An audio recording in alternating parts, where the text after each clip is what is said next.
Good evening, Nicholas. Again, congratulations on your victory, but boy, was that tight.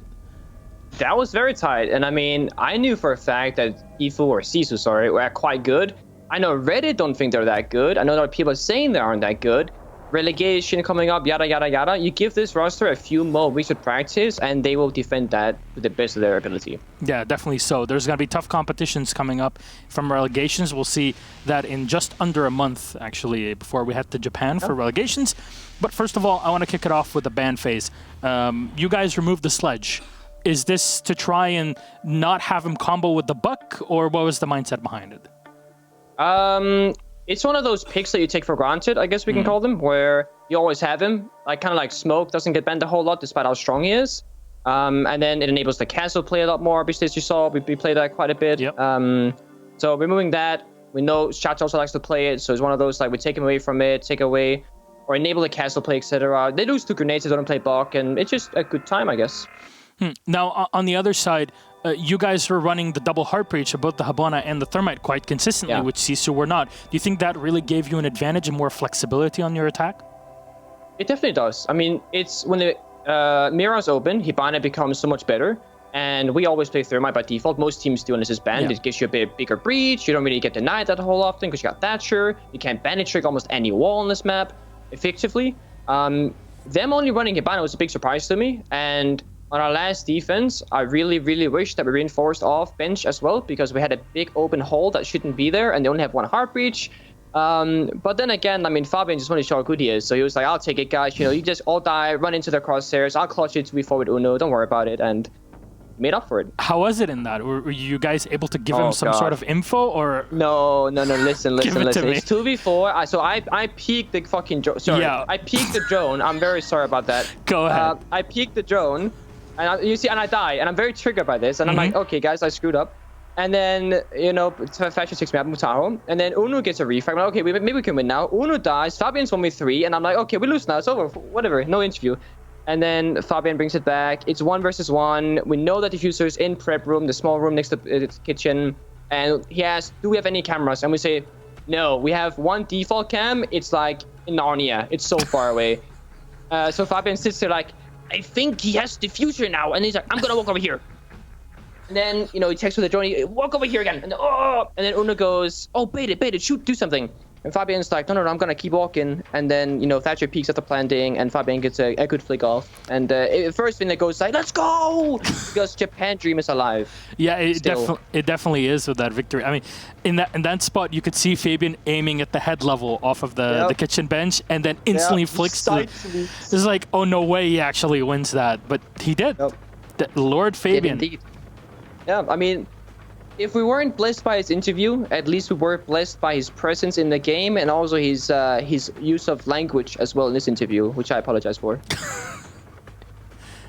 You're the avatar of Fabian in this matchup, to say the least. I have to be. Yes.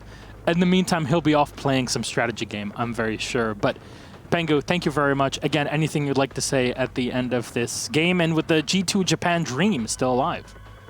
Yeah, I mean, the dream is very much alive. I know for a fact that no one doubted it. All the casters kept voting for us, and all the fans kept saying that we're amazing. That's not what happened, by the way. I didn't vote, so no one can challenge me. That's good. That's good. No bias there. No, we're coming back. I feel like we had a really hard time at DreamHack, obviously, clearly, and then we had a hard time in the Raleigh Major final, and we really went back to our core and said, okay, let's just simplify it once again, like we do every year, and we really just start ramping up. Also, Uno, most recently, has started things with the team amazingly. Hashtag Uno was not the problem, perhaps, possibly. And we're aiming for Japan, baby. We're doing. All right, so hopefully so we have some okonomiyaki in Japan. Again, Pengu, thank you very much. Congratulations on your tight victory against Sisu. 7-5 on Cafe Dostoyevsky. We'll see you on Monday for more EU Pro League. Good night. Yes, sir. Good night. Здравствуйте. How are you, Daniel? Hello? Can you hear me? No. JoyStiCK. Hey. Now we can hear you. Okay. Yeah. What's up? Hi. Can you hear us? Yeah. Right now it's okay. Perfect. All right. Congratulations on your victory against Vitality. It was on Clubhouse. We were expecting the game to kind of be tight as both of you have good record on this map. But first of all, we'll get it out of the way because EMSO wanted to ask this. What's with the Jackal when you play him, and what's with the PDW? Please walk us through your mindset with it. I don't know. I just can't kill anybody in the last 3 games, and I just want to change something. But right now, I can kill anyone too with this Jackal. So I don't know what's going on. One thing to say, because Rogue9 corrected me on this, the PDW got nerfed. Well, actually, it got fixed. So now it doesn't do more damage than the C7E at longer distance. In case you were not aware of it, but apparently it's a thing. We learned something. I don't think that's his. I'm just bad. Go away! Don't say that. If you're saying that you're bad, pretty much everybody else is horrible, which is kind of correct. No. That said, JoyStiCK, I really want to focus on the Monty that Vitality were bringing because it seemed to kind of slow them down more than it did damage to you. What was your reaction seeing the operator early on, and how did you try to deal with him? We know that they're playing with Monty and they have very slow playstyle, so when they pick Monty, they need to plant on like 5-10 seconds before the round is gone. So I think it's a bad idea for them, and we know that they will play Monty and be focused on the plant deny, so it's okay. It ended up working pretty well for you. However, those pushes downstairs on your attacking side into the church, there were some oddities in them. The first round that Vitality played, they put roam play on the top floor, and it took you a while to deal with it, but then somehow you only had like a limp push into church. How did you get kind of disassembled in the round? They just don't roam so much. They just reinforce the walls and then they go to the basement. They didn't destroy our drones, so we know that they're all in the basement, and we have so much time to prepare our attack and drone everything. And Kazhekov's push was awesome when he just dropped to the kitchen hatch and just pushed everybody in the church from the kitchen, because we know that smoke in the tunnel. Yeah, everything was okay in our attack. Yeah, that's all. It ended up working pretty well. The Maverick was definitely a big deal for this, as the Thermite was banned. At the end of this, Empire are still in the running for Japan. We might end up in a 3-way tie in the last play day if you G2 and Giants win all of your games and Giants lose their last 2 against you and G2, which means you would qualify to Japan. That's pretty crazy, isn't it? Yeah, I know that we struggle a lot, and then right now we need to work a lot to win everybody, so let's see what is going on in the next games. Let's see. All right, anything you'd like to say to the fans out there, JoyStiCK? Yeah, again, thank you all, everybody. Don't hate us, love us. That's all. If that's anything to say, I guess. Well, the real fans will show themselves. That's for sure. Again, congratulations on your victory in Clubhouse, 7-4 against Vitality.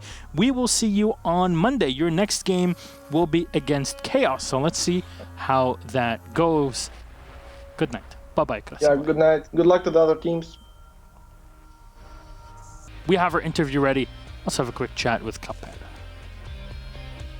Nice, I'm the new Crapel. They told me Cuphead. Oh, yeah. Bonsoir, I'm the coach Alphama. now. How are you? Bonsoir. I'm very good. I'm very good, actually. After this victory, you definitely should be. Again, you guys' performance in the French League has definitely been out there and very outstanding. Now in Pro League, you're getting closer and closer to Japan. You're not there yet, as potential 3-way tie at the end of the season is up in the air. But one thing that EMSO noted very clearly is the abundance of Dokebi and Lion in this match specifically. Was this really both teams trying to play it against one another, or is it more tied to Consulate in general, the metagame? How do you see it? I think they prepared it. That's the playstyle they wanted to bring in that match, because I think they thought by playing around the playstyles, running from themselves, playing with sneaking in, plus Lion, Dokebi, that's the playstyle they wanted. And the thing is, it was so annoying to play against it that we just said, okay, you know what? Let's forget everything we've done right now.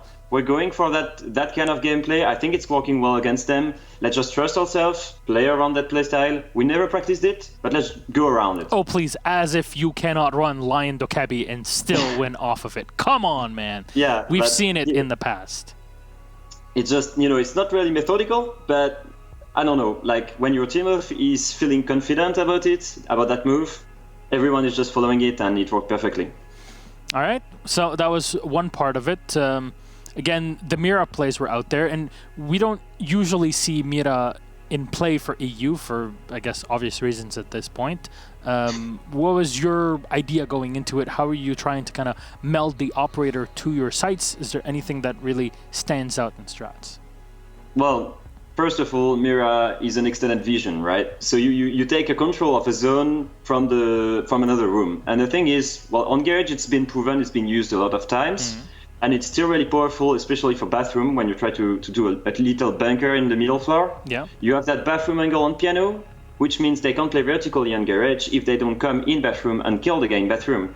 So it's a good way to make them lose time, because if you don't bring Mira in and you just do a bunker in bathroom, they might as well just leave one guy holding the door and then they do their vertical stuff.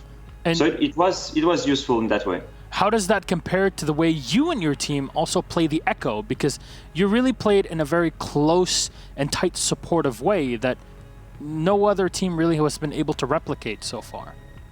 With the yokai drones or with the Echo in itself? With the yokai, yeah. Well, the idea is you have that amazing utility, which is an invisible drone. If you play it smart, if you gather information and you play around your teammates about this, when you have such strong players like Prize, Curry, X, Aces, when you just give them the information, like, it's magic. You call one guy there, he's dead instantly. Like Maurice would say, just shoot heads. Like, so I'm just like that droner guy on my keyboard. I'm just calling, oh, there's one guy there. Can you kill him, please? And then, well, he just dies. So it's working that way, and I guess that's the playstyle we want to bring in. And was the mute ban part of that playstyle that you're preparing? Because we've been seeing the Mozzie mute combination come out so often that it was odd to see the mute banned out here. We didn't, we hesitated actually between banning Maestro because they played a lot, and it's really strong on Garage. For example, under the Watt Vans, it's always strong Evilize and mute. And at the same time, we were like, they have annoying setups with annoying new jammers, especially for the information gathering. So I was like, if we ban mute, then it will be easier to gather information, to react on them. They have strong fraggers, playing really aggressive. So banning mute allows us to have a better information gathering and counter better the aggressions. Fair enough. Makes a lot of sense. Well, again, congratulations, Alphama. You, next week, will be playing in a derby match against Vitality, so that's definitely something to look forward to, I guess, on Monday as you continue your run to try and qualify for Japan. Not there yet, but very, very close, tantalizingly, I might add. Anything you'd like to say to the Giants fans out there?